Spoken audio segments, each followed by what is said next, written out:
तेजस्वी यादव ने कटिहार में कार्यकर्ता संवाद सह दर्शन कार्यक्रम के चौथे चरण की शुरुआत की। सीमांचल और कोशी क्षेत्रों में आयोजित किए गए कार्यक्रम। आरजेडी नेता और बिहार विधानसभा में विपक्ष के नेता तेजस्वी यादव ने कटिहार में कार्यकर्ता संवाद सह दर्शन कार्यक्रम के चौथे चरण की शुरुआत की। इस कार्यक्रम के तहत तेजस्वी यादव ने सीमांचल और कोशी के विभिन्न इलाकों में यात्रा की और प्रत्येक जिले में कार्यकर्ताओं से मुलाकात कर कार्यक्रम आयोजित किए। तेजस्वी यादव ने मीडिया से बातचीत करते हुए कहा कि कटिहार में हमारा कार्यक्रम है कार्यकर्ता संवाद सह दर्शन कार्यक्रम और ये हमारा चौथा चरण है। इस चौथे चरण में हम सीमांचल और कोशी के सभी इलाकों में गए हैं और हर जिले में हमने कार्यक्रम आयोजित किए हैं। उन्होंने कहा कि इस कार्यक्रम का उद्देश्य पार्टी कार्यकर्ताओं से सीधा संवाद करना है और उन्हें आगामी चुनाव के लिए तैयार करना है। उन्होंने ये भी बताया कि इस यात्रा के दौरान पार्टी के कार्यकर्ता और आम जनता से मिलकर उनके मुद्दों को समझने की कोशिश की जा रही है ताकि पार्टी की नीतियों को और अधिक सशक्त बनाया जा सके। तेजस्वी यादव ने कहा कि हमारा ये कार्यक्रम सिर्फ पार्टी कार्यकर्ताओं के साथ संवाद तक सीमित नहीं है बल्कि जनता से भी मिलकर उनके विचारों को जानने का एक प्रयास है।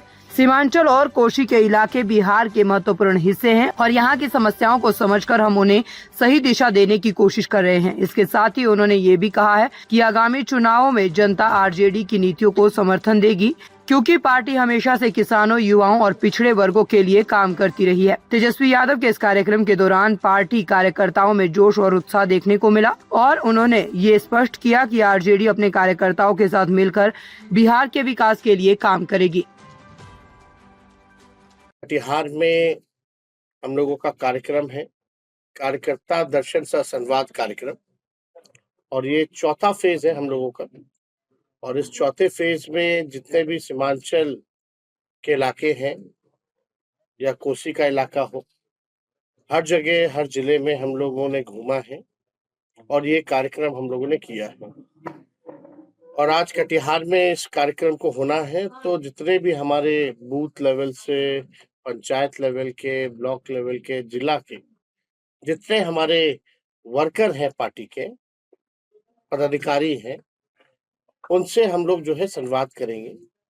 और मकसद यही है कि विचारधारा को और जन जन तक कैसे पहुंचाया जाए, मजबूत कैसे किया जाए, संगठन को हम लोग और कैसे विस्तार करें और मजबूत कैसे करें। और इन्हीं यात्राओं के दौरान जो है जो फीडबैक जो मिलता है लोगों से, कार्यकर्ताओं से, क्योंकि अलग अलग इलाकों की, अलग अलग क्षेत्रों की अलग समस्या होती है, तो जो हमारे वर्कर जो रहते हैं, चाहे जिस विधानसभा के, ब्लॉक के होते हैं, तो वहाँ की क्या समस्याएं हैं उससे हम लोगों को अवगत कराते हैं और हम लोग फीडबैक उन लोगों से भी लेते हैं। इसी क्रम में जो फीडबैक हम लोगों को मिला, तभी हम लोगों ने तय किया, क्योंकि ये सीमांचल का इलाका हो या कोसी का इलाका हो, यहाँ गरीबी है, यहाँ बेरोजगारी सबसे ज्यादा है, पलायन बहुत अधिक है और लोग जो है महंगाई से परेशान है। खास तौर पे यहाँ ऐसा परिवार नहीं मिलेगा जिस परिवार का व्यक्ति कोई ना कोई दूसरे राज्य में जाकर के काम ना कर रहा हो, बाहर पलायन ना किया हो। और खास तौर पे महंगाई की जो मार है सबसे ज्यादा जो है झेलती है महिलाएं, झेलती है। घर चलाना उनके लिए काफी दिक्कत हो जाता है। घर में कोई बीमार हो जाए तो पूरा घर का जो बजट जो है वो बिगड़ जाता है। और हम लोगों ने जो जाति आधारित गणना कराई थी उसमें 94 लाख परिवार ऐसे हैं जिनका आय 6,000 से भी कम है। तभी हम लोगों को ख्याल आया कि इस महंगाई की मार जो महिला अपने मन को मार के रखती है, अपने पसंद की चीजों को खरीद नहीं पाती है, कुछ पसंद की चीजों को बाहर जाकर के खा नहीं पाती है, बच्चों के लिए दवा नहीं ले पाती है, कहीं बचत उनका नहीं हो पाता है, तो इसलिए हम लोगों ने तय किया इसी फीडबैक के अनुसार कि हम लोग माई बहन मान योजना लाएंगे और ठीक सरकार बनने के 1 महीने के अंदर इसको इम्प्लीमेंट किया जाएगा। योजना का सीधे 2500 रुपए जो है खाते में महिलाओं के हम लोग डालेंगे।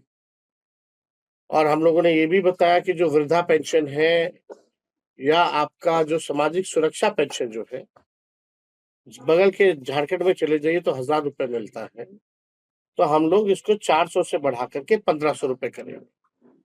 स्मार्ट मीटर बहुत जगह लगा है, बहुत जगह नहीं लगा, लेकिन जो फीडबैक जो स्मार्ट मीटर का आया है, लोग बहुत परेशान हैं स्मार्ट मीटर से, बिजली के बिल से बहुत परेशान हैं।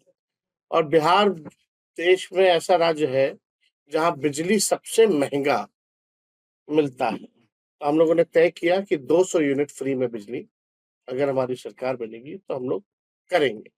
वीडियो देखने के लिए आपका धन्यवाद। अगर आप इस वीडियो को फेसबुक पर देख रहे हैं तो कृपया हमारे पेज को फॉलो करें और यदि आप यूट्यूब पर देख रहे हैं तो कृपया हमारे चैनल को सब्सक्राइब करें।